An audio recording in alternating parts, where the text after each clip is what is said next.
viol et troubles de stress post-traumatique. On dira TSPT. Vous êtes dans votre douche. Tout va bien. Vous chantez. Vous êtes heureuse. Vous revivez. Brusquement, une porte claque dans votre appartement. Vous revivez alors émotionnellement le viol que vous avez subi auparavant, même s'il y a très longtemps. Pourquoi? C'est ce que nous allons essayer d'expliquer aussi simplement que possible. Nous avons vu dans un autre cours que trop de cortisol généré par un stress chronique provoquait des dépôts de leucocytes dans les artères.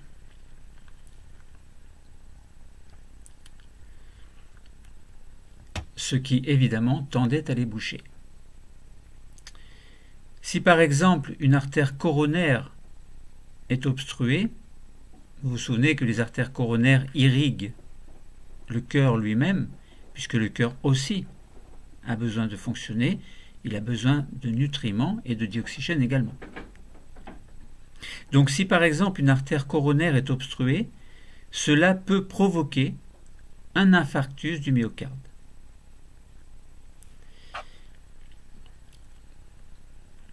Mais, mis à part les effets cardiovasculaires négatifs, que nous avons longuement expliqués dans d'autres cours, le cortisol peut aussi intervenir dans le fonctionnement cérébral. Et c'est là que tout à l'heure vous allez peut-être mieux comprendre pourquoi un viol peut se complaire à revivre, bien malgré vous, dans le cas d'un trouble de stress post-traumatique. Donc je vous ai dit que le cortisol pouvait aussi intervenir dans le fonctionnement cérébral. Nous pouvons résumer son rôle en nous posant le problème suivant. Quels sont les effets engendrés par un taux excessif de cortisol sur certaines structures cérébrales, telles que l'hippocampe et l'amygdale? Mais nous parlerons également un peu du cortex préfrontal médian qui agit également, par exemple, sur l'amygdale.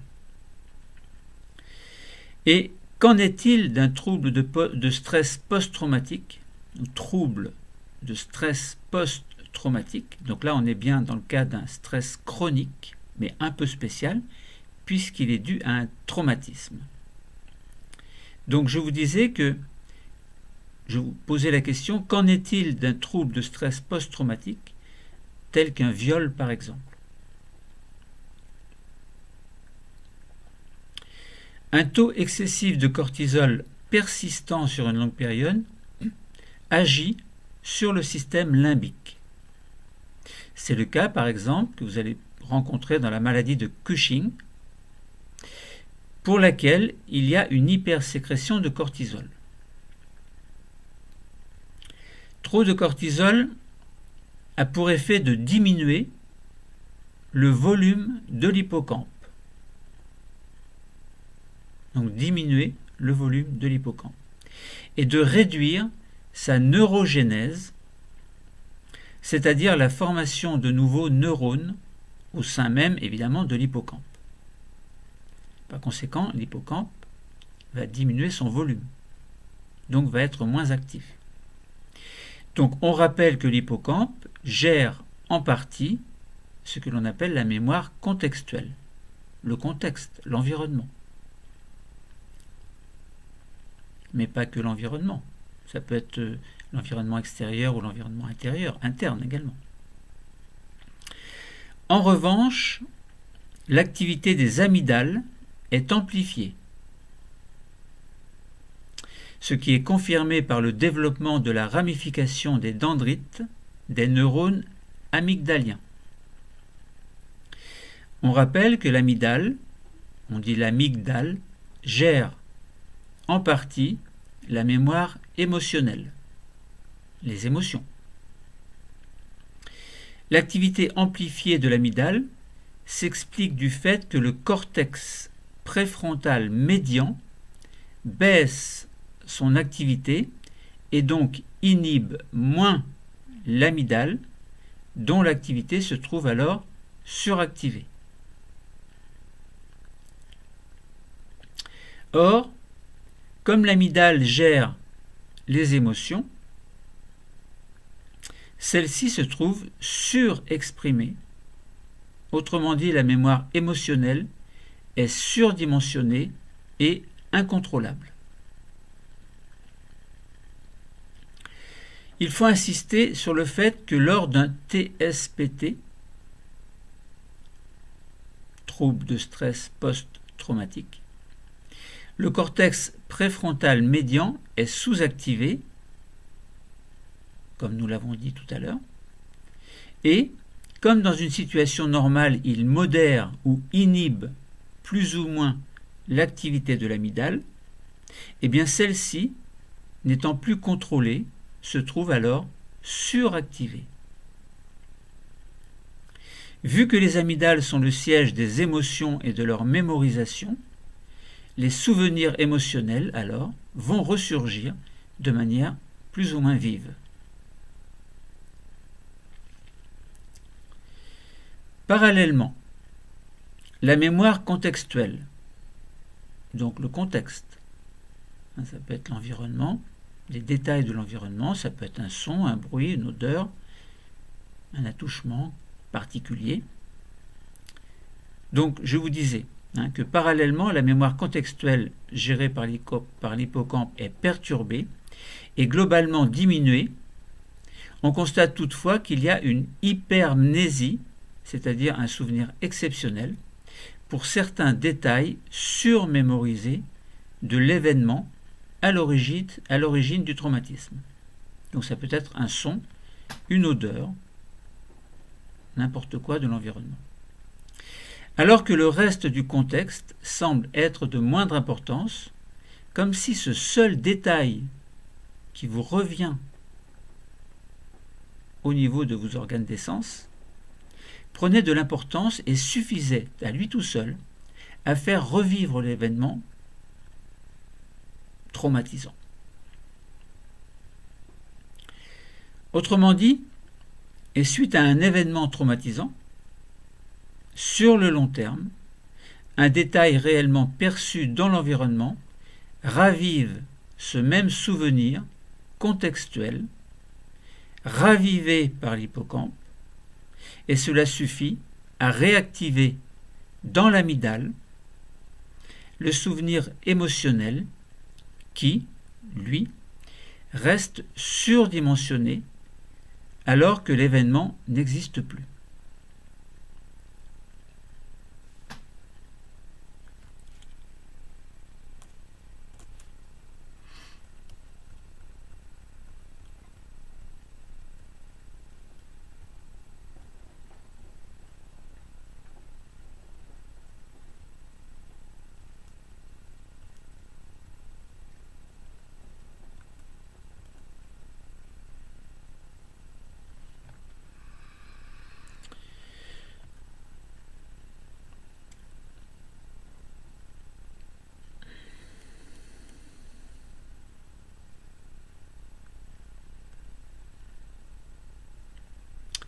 Je répète. Autrement dit, et suite à un événement traumatisant, sur le long terme, un détail réellement perçu dans l'environnement ravive ce même souvenir contextuel, ravivé par l'hippocampe, et cela suffit à réactiver dans l'amygdale le souvenir émotionnel qui, lui, reste surdimensionné, alors qu'absolument rien ne se passe dans l'environnement. les sens et organes sensoriels n'interviennent pas puisqu'ils n'existent plus, vu que l'événement n'existe plus. Et donc l'activité du cortex préfrontal médian n'intervient pas non plus puisqu'il n'y a rien à analyser. Il n'y a donc pas d'intégration de messages sensoriels qui proviendraient des organes des sens puisque l'événement n'existe plus.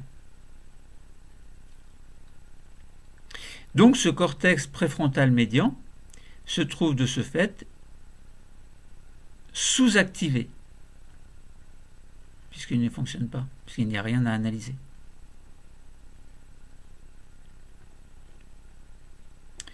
Donc il n'y a aucun message sensoriel à envoyer vu que le seul détail contextuel qui a ravivé l'amygdale et donc les souvenirs émotionnels qui ressurgissent alors avec une intensité vive sans modération. Donc je répète que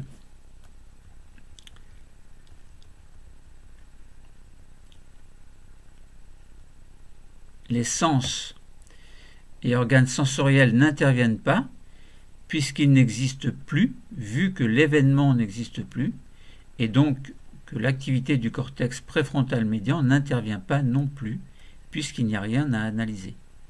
Il est donc sous-activé du fait qu'il n'y a aucun message sensoriel à envoyer, vu que c'est le seul détail contextuel qui a ravivé l'amygdale et donc les souvenirs émotionnels, qui ressurgissent alors avec une intensité vive, mais sans modération.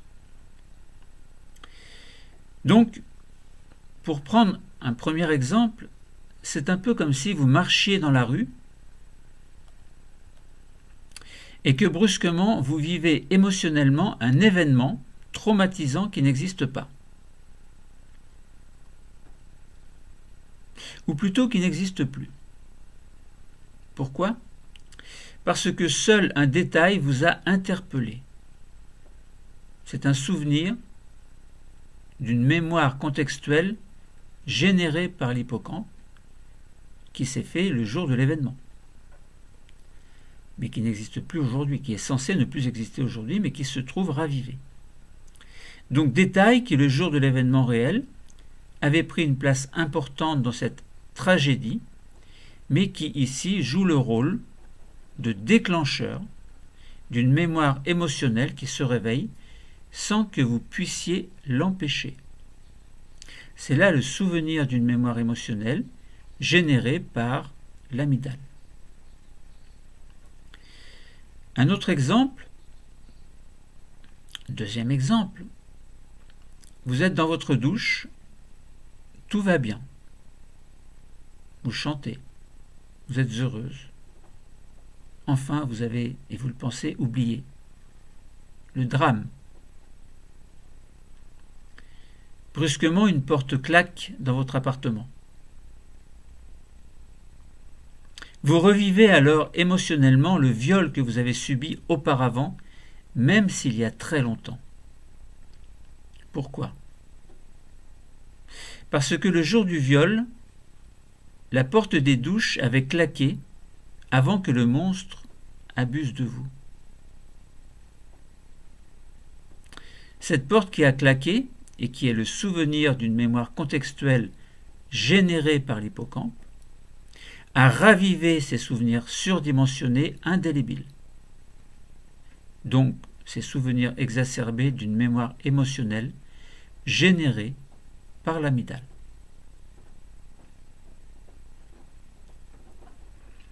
Peut-on soigner un TSPT, un trouble de stress post-traumatique ?